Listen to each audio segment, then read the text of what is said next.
नई सृष्टि के इस कार्यक्रम में अपने सभी दर्शकों का हृदय से स्वागत करते हुए स्पिरिचुअल रिवाइवल की सीरीज 4 के पार्ट 3 में आज हम लोग ओल्ड टेस्टामेंट में फिर से जा करके कुछ उन आत्मिक बेदारियों के बारे में बातचीत करेंगे जो राजाओं के समय में हुआ करती थी। पिछले भाग में हम लोग ने देखा था कि राजा सुलेमान के बाद इज़राइल जो है वो 2 हिस्सों में बंट गया। एक हिस्सा जो नॉर्थ का था वो 10 गोत्रों से मिलके बना और दक्षिणी हिस्सा जो है वो यहूदा और बिन्यामीन के गोत्र से मिलके बना। यहूदा राष्ट्र इसलिए बहुत इंपॉर्टेंट है कि इसी गोत्र से प्रभु यीशु मसीह का इस संसार में देह को धारण करके राजा दाऊद के वंश से होकर के आना था। इसीलिए जब हम लोग प्रभु यीशु मसीह के जीनियोलॉजी के बारे में बातचीत करते हैं तो ये पाते हैं कि यीशु मसीह शरीर के भाव से तो राजा दाऊद के परिवार से जन्मा, लेकिन आत्मा के भाव से मरे हुओं में से जी उठने के द्वारा वो परमेश्वर का पुत्र ठहराया गया। आज का जो आत्मिक बेदारी का विषय है वो भी यहूदा राष्ट्र से जुड़ा हुआ है। ये लगभग 521 बीसी की बात है, जबकि यहूदा राष्ट्र गुलामी में चला गया था और वो भी बेबीलोन की गुलामी में था। बाबेल के राजा नबूकदनेस्सर ने इजराइलियों को जो यहूदा देश में पाए जाते थे उनको गुलाम बना करके अपने देश में ले गया और ये गुलामी अलग अलग समयों में यहूदा राष्ट्र के साथ और इजराइल राष्ट्र के साथ होती रही है। इनका जो मुख्य कारण ये था कि जब जब वे परमेश्वर की व्यवस्था से, परमेश्वर की उपस्थिति से, जो कि परमेश्वर के भवन में पाई जाती थी, वहां से अलग हो जाते थे, उनके जीवन जो है वो संसार और संसार की बातों से प्रभावित हो जाते थे। तो ऐसी दशा में ये राष्ट्र जो है वो दूसरे देशों के गुलामी में आ जाते थे। थोड़ा सा अगर हम लोग इजराइल के इतिहास के बारे में देखेंगे तो हम पाएंगे कि सबसे पहले जो 10 गोत्रों से मिला हुआ राष्ट्र जिसे इजराइल कहते थे, वे असीरियंस के द्वारा गुलामी में चले गए। इजराइल के उत्तरी राष्ट्र की ये गुलामी असीरियन के द्वारा लगभग 722 बीसी हुई बिफोर क्राइस्ट, जब असीरियंस ने इजराइल के उत्तरी राष्ट्र के ऊपर अपना कब्जा कर लिया और उन्हें बंधुआ बना करके अपने देश में ले गए। तो बहुत से इजरायलियों को उनके देश में छोड़ दिया था, जहां पर दूसरे राष्ट्रों के लोगों ने आकर के कब्जा कर लिया और इस प्रकार से उत्तरी इजराइल में जो बचे हुए लोग थे उनकी दशा अपने ही देश में दासत्व की हो गई और उन्होंने अपने आइडेंटिटी को खो दिया, जैसा कि परमेश्वर की व्यवस्था में उन्हें बताया गया था मूसा के द्वारा। इस प्रकार से नॉर्थ इजराइल से सामरिया निकल के आया, जहां पर स्वयं प्रभु यीशु मसीह गया था और उस कुएं पे बैठकर उसने सामरी स्त्री से बात किया। इजराइल के इतिहास में इस बात को देखा गया है कि ज्यादातर जो राजा यहूदा देश के थे वो परमेश्वर की व्यवस्था को मानने वाले थे, परमेश्वर के भय में रहते थे, लेकिन उनकी भी दशा बिगड़ गई जब वे परमेश्वर से अलग हो जाते थे। और ये इस बात को दिखाता है कि जब जब हम अपने जीवन में परमेश्वर से अलग होते हैं तो अंधकार और अंधकार की शक्तियां हमारे जीवनों पे अपना कब्जा कर लेते हैं और वो एक प्रकार से हमें गुलामी की दशा में ले आती हैं। जिस गुलामी की दशा से प्रभु यीशु मसीह ने हमें और आपको छुड़ाया है, उसका वचन कहता है कि उसने हमें अंधकार के वश से छुड़ा करके अपने प्रिय पुत्र प्रभु यीशु मसीह के राज्य में प्रवेश कराया है। एक बहुत बड़ा डिलीवरेंस परमेश्वर के पुत्र प्रभु यीशु मसीह के द्वारा सारी मानव जाति के लिए हुआ। इसलिए जब हम पुरानी व्यवस्था को देखते हैं तो हम अपने जीवन में उन आत्मिक बातों को समझ सकते हैं जो आज हमारे लिए घटती हैं। और ठीक उसी प्रकार से जैसा असीरियन ने नॉर्थ इजराइलियों को अपने कब्जे में कर लिया, उन्हें दासत्व में डाल दिया और उनके अपने देश में वो मिक्स्ड हो गए और इस प्रकार से वो सामरिया बन गए, ठीक उसी प्रकार से लगभग 135 साल के बाद नबूकदनेस्सर राजा जो बेबीलोन का था, उसने यहूदा राष्ट्र के साथ भी ऐसा ही किया। यहूदा के राष्ट्र में ही यरूशलेम था और इस यरूशलेम में परमेश्वर का भवन था, परमेश्वर का मंदिर था। और जब बाबेल से नबूकदनेस्सर यहूदा के लोगों को दासत्व में ले जा रहा था तो उसने इस प्रकार से लूट मचाया था कि यहाँ तक कि मंदिर के सामानों को भी नहीं छोड़ा। मंदिर में पाए जाने वाले वो सारे कीमती सामानों को भी वो अपने साथ बेबीलोन में ले गया। उस समय का जो बेबीलोन था वो आज का इराक है। बेबीलोन में ये इजरायली लगभग 70 साल की गुलामी में रहे। इसी समय में डैनियल, शद्रक, मेशक, अबेदनगो भी पाए जाते हैं। आज का जो हमारा आत्मिक बेदारी का विषय है वो जरुब्बाबेल के साथ जुड़ा हुआ है। और इसी समय बहुत से माइनर प्रॉफिट्स भी आए, जिसमें कि हग्गई का रोल बहुत ही इंपॉर्टेंट था। और ये सारी बातें जो है वो एजरा नबी के उस पुस्तक में हम लोग पढ़ के देखेंगे। जब भी नबियों की बात हुई है, प्रॉफिट्स की बात हुई है, तो हमें इस बात को भी समझना है कि परमेश्वर का जो सिद्धांत है इस पृथ्वी पर काम करने का, उस सिद्धांत में परमेश्वर अपने शब्द को बुलवाता है, अपनी बातों को कहलवाता है। और इसीलिए प्रॉफिट्स की मिनिस्ट्री होती है कि परमेश्वर का आत्मा उनके द्वारा कुछ बुलवाता है, तब परमेश्वर इस पृथ्वी पर अपने कामों को करता है। संसार में जब जब आत्मिक बेदारियां आई हैं तो ऐसा देखा गया है कि जब भी अंधकार हुआ है, परसिक्यूशन हुआ है, समस्याएं बढ़ती गई हैं, जब कोई रास्ता नहीं दिखा है, उसके बाद परमेश्वर की आत्मा की ओर से आत्मिक बेदारियां आई हैं। तो आत्मिक बेदारी का जो स्रोत है वो परमेश्वर का आत्मा है, लेकिन वो किसी ना किसी विशेष व्यक्ति के द्वारा शुरू करता है। इस रिवाइवल में हम लोग ये देखते हैं कि यहूदा देश से यहूदी लोग जो हैं वो गुलामी में बाबेल चले गए हैं, लेकिन उनके छुटकारे की भविष्यवाणी भी जरमाया नबी और आइजाया नबी के द्वारा कह दी गई थी, बता दी गई थी, जिसे हम लोग आगे देखेंगे। यहाँ यिर्मयाह उसके 25 अध्याय के 11 पद में कुछ इस प्रकार लिखा हुआ है, सारी जातियों का यह देश उजाड़ ही उजाड़ होगा और ये सब जातियां 70 वर्ष तक बेबीलोन के राजा के अधीन रहेंगी। इस प्रकार से हम बेबीलोन में जो गुलामी का समय देखते हैं वो लगभग 70 साल का था। और परमेश्वर ने यह भी बता दिया था कि किसके द्वारा या किस व्यवस्था में परमेश्वर उस गुलामी से लोगों को छुड़ाएगा और उन्हें फिर वापस यहूदा में भेजेगा, जिससे वो परमेश्वर की आराधना और उपासना करने के लिए उस मंदिर के निर्माण को कर सकें। 70 साल के बीतने के बाद एक राजा आया जिसे कुस्रू राजा कहते हैं, और इसी के विषय में यशायाह ने 44 अध्याय के 28 पद में कुछ इस प्रकार कहा, जो कुस्रू के विषय में कहता है वह मेरा ठहराया हुआ चरवाहा है, वह मेरी इच्छा पूरी करेगा। यरूशलेम के विषय कहता है वह बसाई जाएगी और मंदिर के विषय में तेरी नेव डाली जाएगी। हम लोग इस आत्मिक बेदारी में परमेश्वर के द्वारा उन किए गए कार्यों को पढ़ रहे हैं और देख रहे हैं जो उसने पुरानी व्यवस्था में किया। और इसी प्रकार से आज के समय में भी जब हम लोग अंधकार को देख रहे हैं, बुराइयों को देख रहे हैं, तो ध्यान रखें, जब परमेश्वर के लोग अपने मनों को फिराते हैं, परमेश्वर की ओर देखते हैं, तो परमेश्वर का आत्मा एक बड़े बेदारी को लेके आने वाला है और इस बेदारी के द्वारा बहुत से लोगों का उद्धार होगा और फिर प्रभु यीशु मसीह की मंडली उठा ली जाएगी। इन दोनों नबियों के द्वारा जो प्रोफेसीज हुई, ये सारी भविष्यवाणी पूरी हुई। इसलिए आज आवश्यकता है मंडली को कि हम लोगों के बीच में प्रोफेसीज हुआ करें। संत पौलुस 1 कुरिन्थियों उसके 14 अध्याय में इस बात को बताते हैं कि जब प्रोफेसीज होती हैं, भविष्यवाणियां होती हैं, तो मंडली की उन्नति होती है। ओल्ड टेस्टामेंट में परमेश्वर राजा और याजक के साथ प्रॉफिट्स को भी अभिषिक्त करते थे और उन भविष्यवाणियों के आधार पे ही परमेश्वर का आत्मा इस पृथ्वी पर काम करता था। अब आगे हमें यह देखना है कि जो भविष्यवाणियां हुई तो वे सारी भविष्यवाणियां किस प्रकार से पूरी हुई कि 539 बीसी में बेबीलोनियन जो एम्पायर था, जो किंगडम था, वो खत्म हो गई और उनके ऊपर फारसी राष्ट्र का उदय हुआ। और जो पर्शियन एम्पायर था, जो राजा था फारस का, उसका नाम कुस्रू था, जिसके विषय में यशायाह नबी ने प्रोफेसी की थी कि कुस्रू को मैं चुनूंगा और उसके द्वारा अपने लोगों को छुड़ाऊंगा।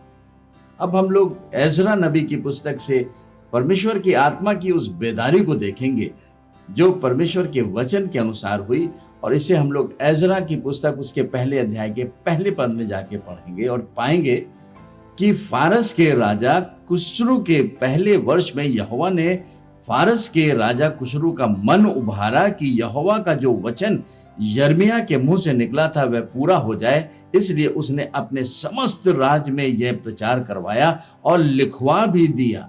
यहाँ पे हम देखते हैं कि परमेश्वर का आत्मा किस प्रकार से एक ऑर्डर में काम करता है। God is a god of order, not of disorder. इसलिए आज मंडली में पाए जाने वाले विश्वासियों की आवश्यकता है कि वो परमेश्वर के उस नियम को, उस ऑर्डर को समझें जो कि परमेश्वर के वचन में लिखा है। पौलुस कहते हैं कि I walk by faith and not by sight. परिस्थितियों के आधार पर हमारे डिसीजंस नहीं होने चाहिए, लेकिन हमारे डिसीजंस परमेश्वर के वचन के आधार पे होने चाहिए, क्योंकि परमेश्वर का आत्मा परमेश्वर के वचन के अनुसार ही काम करता है। इस प्रकार से जब यहूदा के लोगों के 70 साल की गुलामी बेबीलोन में पूरी हो गई, जिसका कि प्रकाशन वचन के द्वारा डैनियल को भी मिला था, तो इसे हम लोग दूसरे पद में आगे पढ़ते हैं।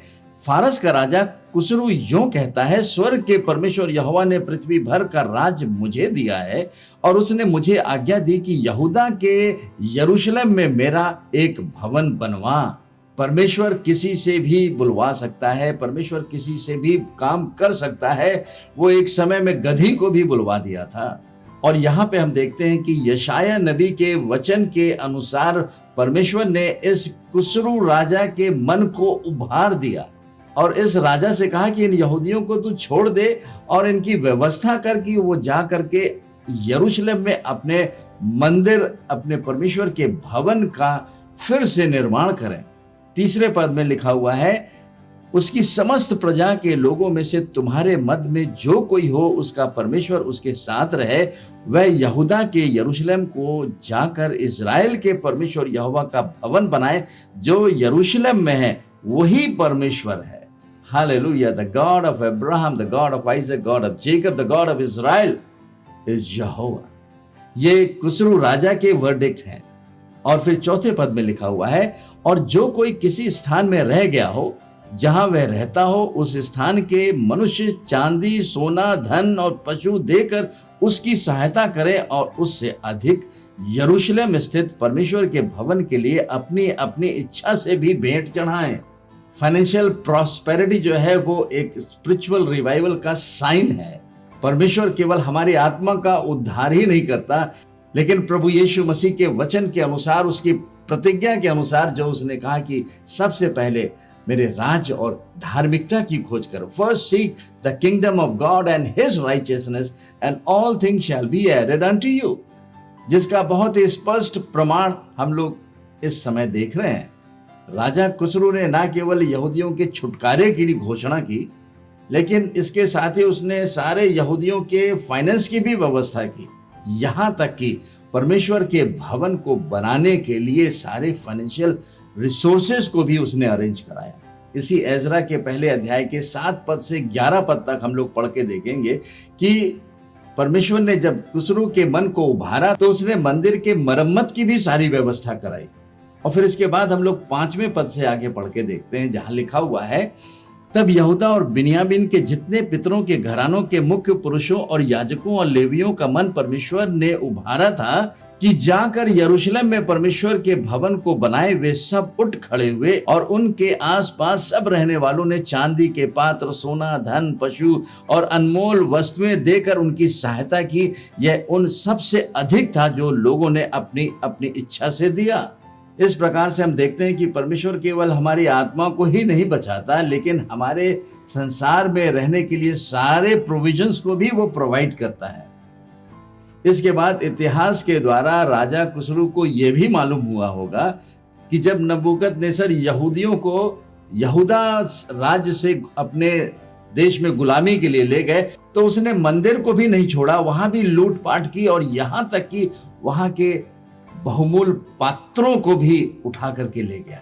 और बाद में हम देखते हैं कि उन पात्रों को उसने अपनी अय्याशी के लिए इस्तेमाल किया, लेकिन उसे परमेश्वर ने बता दिया, जिसका प्रमाण उसे मिला। इसके आगे हम लोग 7 पद से 11 पद तक पढ़ेंगे, जहां लिखा हुआ है, फिर यहोवा के भवन के जो पात्र नबूकदनेस्सर ने यरूशलेम से निकालकर अपने देवता के भवन में रखे थे, उनको कुशरू राजा ने मिस्रदात खजांची से निकलवा कर यहूदियों के शेष बस्सर नाम प्रधान को गिनकर सौंप दिया। उनकी गिनती यह थी, अर्थात सोने के 30, चांदी के 1000 परात, 29 छुरी, सोने के 30 और मध्यम प्रकार की चांदी के 410 कटोरे तथा अन्य प्रकार के पात्र 1000, सोने चांदी के पात्र सब मिलकर 5400 थे। इन सबों को शेष बसर उस समय ले आया जब बंदी बेबीलोन से यरूशलेम को आए। ये आत्मिक बेदारी की एक पहचान है। किस प्रकार से परमेश्वर का आत्मा जब काम करने लगता है, जब हम लोग उसे पुकारते हैं, उसके उपस्थिति में आते हैं, उसके भय में रहना चाहते हैं, उसके वचन को ढूंढते हैं। फारस के राजा खुसरू ने न केवल उन यहूदा के इजरायलियों को दासवत से छुड़ाने की आज्ञा दी, लेकिन इसी के साथ जब वे यहूदी उस 70 साल की गुलामी के बाद अपने देश को वापस जाने पर थे, तो उनके सारे फाइनेंसेस का भी उसने इंतजाम किया। और सबसे मुख्य बात यह है कि परमेश्वर ने उसके मन को यहां तक उभारा कि उसने रॉयल ट्रेजर से यरूशलेम में उस उजाड़े हुए मंदिर के फिर से मरम्मत की सारी फाइनेंशियल फंड्स को भी प्रोवाइड कराया। उसने यरूशलेम में परमेश्वर यहोवा के भवन की मरम्मत के लिए सारी बातों का इंतजाम भी करा दिया। इसे हम लोग एजरा के 3 अध्याय के 7 पद में पढ़ते हैं, जहां इस प्रकार लिखा हुआ है, तब उन्होंने पत्थर गढ़ने वालों और कारीगरों को रुपया और सिदोनी और सोरी लोगों को खाने पीने की वस्तुएं और तेल दिया कि वे फारस के राजा खुसरू के पत्र के अनुसार देवदारू की लकड़ी लबानोन से याफा के पास के समुद्र से पहुंचाएं। सारी व्यवस्था की, जैसे कि परमेश्वर के भवन का जो यरूशलेम में पाया जाता था, उसकी फिर से मरम्मत कराएं। अब यहां पर हम देखते हैं कि परमेश्वर अपने लोगों को चुनता है, उनको जो परमेश्वर को ढूंढते हैं। एजरा की पुस्तक उसके 2 अध्याय के 1-2 पदों में कुछ इस प्रकार लिखा हुआ है, जिनको बेबीलोन का राजा नबूकदनेस्सर बेबीलोन को बंदी बनाकर ले गया था, उनमें से प्रांत के जो लोग बंधुआई से छूटकर यरूशलेम और यहूदा को अपने अपने नगर में लौटे हुए ये हैं। 2 पद में, ये जरुब्बाबेल, यीशु, नेहमाया, सराया, रेलाया, मोर्दके, बिलशान, मिस्पार, बिगवे, रहूम और बाना के साथ आए। और यहां पर हम देखते हैं कि ये सारे लोग जो वापस भेजे गए, वो जरुब्बाबेल की अगुवाई में भेजे गए। लगभग 50,000 बंधुए जो हैं वो 70 साल की गुलामी के बाद बेबीलोन से वापस यरूशलेम और यहूदा को भेजे गए। इसी जरुब्बाबेल के साथ यीशु, जो कि हाई प्रीस्ट था उस समय का, उसे भी भेजा गया, जिससे वो परमेश्वर के भवन के व्यवस्था को देख सके, परमेश्वर की आराधना को वहां पे शुरू करा सके। इसे हम लोग एजरा की पुस्तक उसके 3 अध्याय के 2 और 3 पदों में पढ़ के देखेंगे। तब योसादाक के पुत्र यीशु ने अपने भाई याजकों समेत और शालतिएल के पुत्र जरुब्बाबेल ने अपने भाइयों समेत कमर बांधकर इजराइल के परमेश्वर की वेदी को बनाया कि उस पर होम बलि चढ़ाए, जैसा कि परमेश्वर के भक्त मूसा की व्यवस्था में लिखा है। जब जब हम परमेश्वर से दूर हो जाते हैं तो अंधकार के कार्य हमारे ऊपर प्रभावित हो जाते हैं। वो ना केवल हमारे आत्मिक जीवन को प्रभावित करते हैं, लेकिन हमारे शरीरों के ऊपर, हमारे सारे फाइनेंसेस को भी वो प्रभावित करते हैं। लेकिन वचन से आज हम लोग सीखते हैं कि जब जब आत्मिक बेदारियां आई हैं, तो लोगों ने सबसे पहले परमेश्वर को पुकारा है, परमेश्वर की व्यवस्था में परमेश्वर के उन वचनों को ढूंढा है। परमेश्वर को प्रसन्न करना सबसे बड़ी बात है। परमेश्वर के भय में रहना सबसे मुख्य बात है। जब हम परमेश्वर के पास आते हैं तो वो परमेश्वर जो हमारी सारी आवश्यकताओं को पूरा करता है, अपने पुत्र प्रभु यीशु मसीह के नाम के द्वारा उस बड़े छुटकारे को ना केवल हमारे और आपके जीवनों में देना चाहता है, लेकिन आसपास के सारे लोगों को भी वो एक नए आत्मिक बेदारी में बचाना चाहता है। 3 पद में ऐसा लिखा हुआ है, तब उन्होंने वेदी को उसके स्थान पर खड़ा किया, क्योंकि उन्हें उस ओर के देशों के लोगों का भय रहा और वे उस पर यहोवा के लिए होम बलि अर्थात प्रतिदिन सवेरे और सांझ के होम बलि चढ़ाने लगे। आत्मिक बेदारी बहुत भीड़ से नहीं आती है, इसकी शुरुआत कुछ लोगों से आती है। 2, 3, 4, 5 लोगों के मिलने के द्वारा, प्रार्थना के द्वारा, वचन में आने के द्वारा परमेश्वर का आत्मा उस स्थान पे काम करना शुरू कर देता है। उन्होंने झोपड़ियों के पर्व को माना जैसा कि लिखा है और प्रतिदिन के होम बलि एक एक दिन की गिनती और नियम के अनुसार चढ़ाए। उसके बाद नित्य होम बलि और नए नए चांद और यहोवा के पवित्र किए हुए सब नियत पर्वों के बलि और अपनी अपनी इच्छा से यहोवा के लिए सब स्वेच्छा बलि हर एक के लिए बलि चढ़ाएं। ये सारे सेक्रीफाइसेस आज हमारे और आपके लिए प्रभु यीशु मसीह ने पूरा कर दिया जब वो क्रूस पे चढ़ा था और उसने सारी व्यवस्था को पूरा करके बोला कि पूरा हुआ। और इस प्रकार से प्रभु यीशु मसीह ने एक नई व्यवस्था को दे दिया, नई वाचा में दे दिया, जो कि हर एक विश्वास करने वालों के लिए सेतमेत में उपलब्ध है। आज भी जब हम अपने मंडलियों की दशा को देखते हैं तो हम पाते हैं कि बेदी जो है वो अपने स्थान से उखड़ी हुई है। आज बेदी जो है वो फिजिकल ऑब्जेक्ट की नहीं होती है, आज की जो बेदी है वो हमारी आत्मा है, क्योंकि परमेश्वर का वचन ये कहता है कि क्या तुम नहीं जानते कि तुम्हारा शरीर पवित्र आत्मा का मंदिर है। क्रूस के द्वारा प्रभु यीशु मसीह ने अपने उस निवास स्थान को, जो महापवित्र स्थान में रहा करता था, शिकायना ग्लोरी में उसकी प्रेजेंस रहती थी, उस प्रेजेंस को आज उसने हर एक के लिए खोल दिया है। कुलुसियों उसके पहले अध्याय के 27 पद में लिखा हुआ है कि आज प्रभु यीशु मसीह पर विश्वास करने वालों के लिए उसका वचन कहता है कि Christ the hope of glory lives in you. मसीह जो महिमा की आशा है वो हमारी आत्माओं में रहता है, हमारे शरीरों में रहता है। हमारे इस जीवन की बेदी का निर्माण होना चाहिए। हमें दिन प्रतिदिन हर समय परमेश्वर के भय में अपने धन्यवाद की भेंटों को चढ़ाने की जरूरत है, जो हमारे होठों के फल हैं। आज जो हमारी आत्मिक सेवा है वो ये है, पौलुस कहते हैं कि तुम अपने अपने शरीरों को जीवित, पवित्र और भावता हुआ करके बलिदान चढ़ाओ। आज की इस नई व्यवस्था में हम लोग पुरानी व्यवस्था के अनुसार नहीं आ सकते। प्रभु यीशु मसीह ने हमारे और आपके लिए एक नई व्यवस्था दे दी है, एक नए मंदिर को बना दिया है। ये मंदिर परमेश्वर के आत्मा का मंदिर होना चाहिए। इसे पवित्र रखने की जिम्मेदारी हमारी और आपकी है, और इस मंदिर की जो सेवा है वो परमेश्वर के वचन के द्वारा पवित्र आत्मा हमारे और आपकी आत्माओं में कराना चाहता है। एक बात आज के डिस्पेंसेशन में ध्यान रखने की है कि जब जब भी आत्मिक बेदारियां आई हैं तो वो आत्मा के द्वारा इनिशिएट की गई हैं, लेकिन जब परमेश्वर के लोगों ने परमेश्वर की खोज की है, अपने मनों को फिराया है, तो परमेश्वर ने उनके जीवनों के द्वारा एक महान काम को उनके जीवनों के द्वारा किया है। आज हर एक मंडलियों में इस आत्मिक बेदारी की आवश्यकता है, क्योंकि परमेश्वर का आत्मा मंडरा रहा है और वो लोगों के हृदयों को देख रहा है। और इतिहास में भी जब जब लोग परमेश्वर को ढूंढे हैं तो बहुत भीड़ में नहीं, लेकिन कुछ लोगों के द्वारा परमेश्वर ने महान कामों को किया है। जैसा अभी हम लोग ने जरुब्बाबेल के जीवन में देखा कि परमेश्वर ने अपने व्यवस्था को उनके जीवन में किस प्रकार पूरा किया।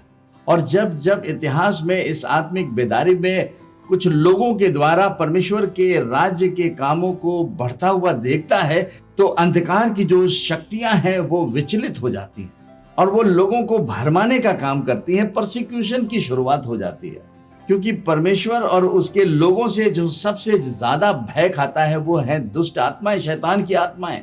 इस प्रकार से वो परमेश्वर के कामों को रोकने के लिए लोगों के मनों को इंस्टिगेट करने लगते हैं।